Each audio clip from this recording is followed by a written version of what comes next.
The Rosewood Hotel restaurant was the epitome of luxury. Marble floors, crystal chandeliers, servers who moved like well-trained ballet dancers between tables of the wealthy and powerful.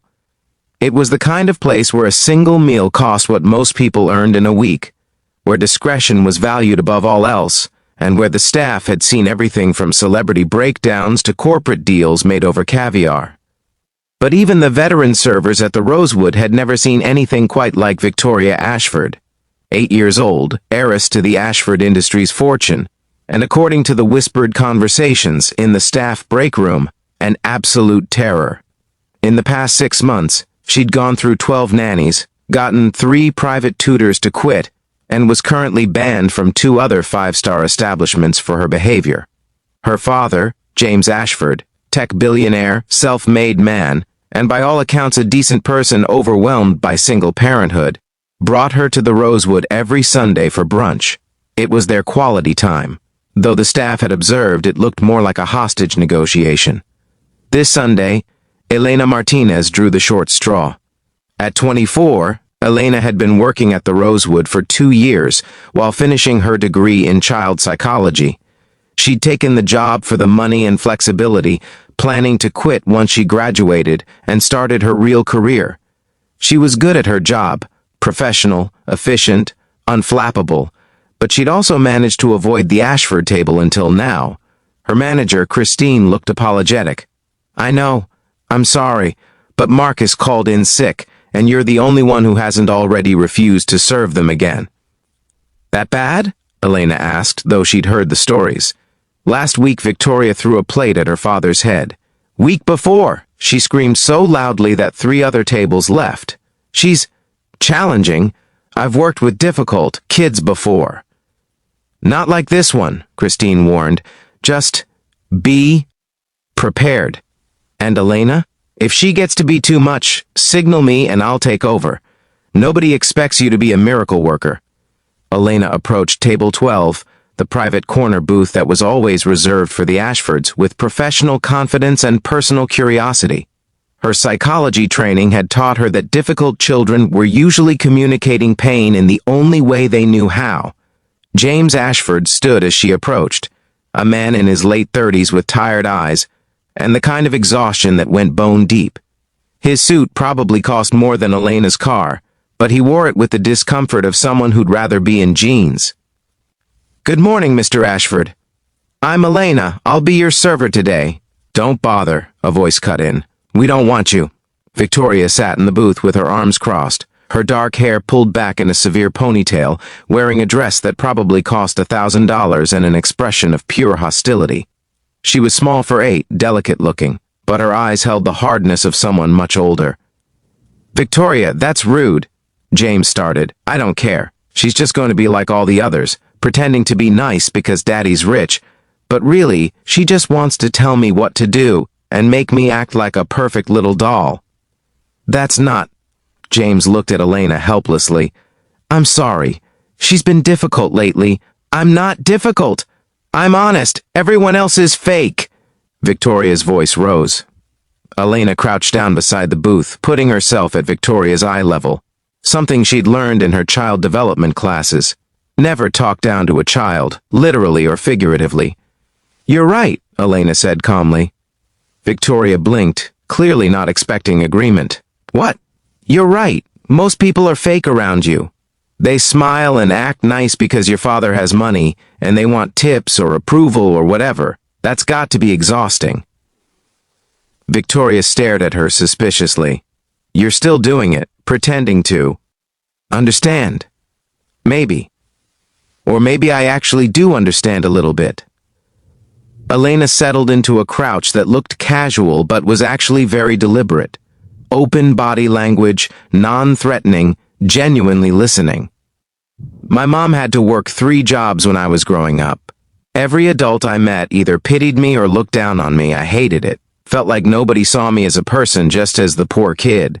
That made me pretty angry." "I'm not angry," Victoria said, but her voice wavered slightly. "Okay. But if you were angry, that would make sense. It's hard when people don't see the real you." Victoria was quiet for a long moment. James watched the exchange with barely concealed shock. Nobody had gotten this far with Victoria in months. "Why are you being nice to me?" Victoria asked finally, her voice smaller now. "You don't even know me. I'm not being nice, I'm being honest." "There's a difference." Elena stood up. "So here's my honest assessment. You're smart, you're hurting, and you're testing everyone to see if they'll stick around when you're difficult." "How am I doing?" Victoria's eyes widened. That's not... It's okay if I'm wrong, but if I'm right, maybe we can make a deal. I'll treat you like a real person, not a bratty kid or a perfect princess, just Victoria. And in exchange, you treat me like a real person too, not just another fake adult, but Elena. We both show up honest. Deal? Victoria studied her with the intensity of someone trying to find the catch, the angle, the manipulation. What if I don't want to? Then I'll still do my job professionally. Your dad will eat his breakfast, and you'll have successfully pushed away another adult. You're good at that. But you'll also miss out on getting to know someone who might actually get you. You don't get me, Victoria said, but there was less conviction in her voice. Probably not completely, but I'm willing to try if you are. Victoria looked at her father, who was watching with barely concealed hope, then back at Elena. Fine. But if you're lying, if you're just pretending, I'll know, and I'll make you leave. Fair enough. Elena straightened up and pulled out her order pad. Now, what would you like for breakfast? And please don't test me by ordering something ridiculous. I've got a good poker face, but I really don't want to ask the chef for ice cream soup or whatever. The corner of Victoria's mouth twitched, almost a smile. I was going to order that. I know, I'm good at reading people. Fine, I'll have the French toast, but only if it's not too sweet. And with strawberries, not raspberries, because raspberries are gross. Noted. And for you, Mr. Ashford, James ordered mechanically, still staring at his daughter like she'd been replaced by a pod person. When Elena left to place the order, he leaned toward Victoria. What just happened? I don't know, Victoria admitted quietly, but she's different. She didn't talk to me like I'm stupid or bad, she just talked to me. Maybe that's what you needed all along. Elena brought their food, and something unprecedented happened. Victoria ate without complaint, engaged in actual conversation, and didn't throw anything. She asked Elena questions. Where did she go to school? Did she like working here? What was her favorite book? With the genuine curiosity of a child who'd been starved for real connection. When Elena admitted she was studying child psychology, Victoria's eyes narrowed again. So you're studying me? Like an experiment? No. I'm studying because I want to help kids who are hurting. Kids who act out because they're sad or scared or angry and don't know how else to communicate. But you're not an experiment. You're just a kid I'm having breakfast with. My mom left, Victoria said suddenly, apropos of nothing, when I was 6. She said being a mother was suffocating her authentic self or something. Dad tries really hard, but he doesn't understand why I'm so angry all the time. James's face crumpled, but he stayed silent, letting Victoria talk. I'm angry because everyone leaves, Victoria continued, her voice thick. Nannies, tutors, mom, everyone. So I make them leave first. It hurts less that way. Does it? Elena asked gently. Hurt less? No, Victoria whispered. But at least I'm in control. Elena sat down at the booth, technically against protocol, but Christine was watching from across the restaurant and didn't intervene. Victoria, I can't promise I'll never leave. I'm in school, I have plans after graduation, but I can promise that if I leave, it won't be because you're too difficult or too much or too broken. It'll just be because life moves forward. There's a difference. Everyone says stuff like that. Then let me prove it differently. I work here every Sunday. If you want, you can be my regular table. We'll have breakfast, talk, be honest with each other. Not therapy, I'm not your therapist. Just two people who show up and don't pretend. And when I graduate and move on, I'll tell you ahead of time, help you process it, and not just disappear. Because that's what real people do. They're honest about changes instead of just ghosting. Why would you do that? You don't owe me anything. Because I think you deserve to have at least one adult in your life who isn't either terrified of you or paid to tolerate you. Because you're smart and hurting and you need someone to see that. And because I actually like you, when you're being real, not performing anger. Victoria looked at her father, who nodded encouragingly. Then back at Elena. Okay, but if you're lying, you'll know. We established that already. Elena smiled. Now, do you want to share the chocolate croissant I'm technically not supposed to eat on shift, but I'm going to anyway? You're breaking rules? Small ones. The kind that don't hurt anyone. You in? Victoria actually smiled. A real smile, the first one her father had seen in months. I'm in.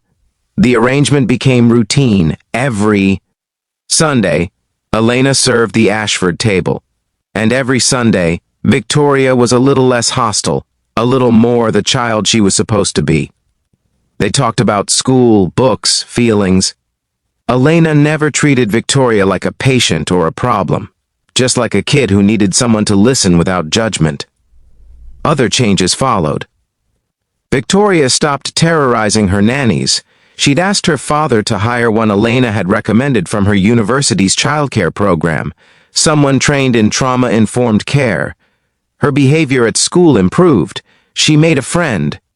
You're a miracle worker, James told Elena one Sunday, pressing an envelope into her hand. This is a bonus, and a thank you. You've given me my daughter back. Elena opened the envelope and gasped. $10,000. Mr. Ashford, I can't accept this. You can and you will. You've done more for Victoria in 3 months than 12 nannies and 3 therapists managed in 2 years.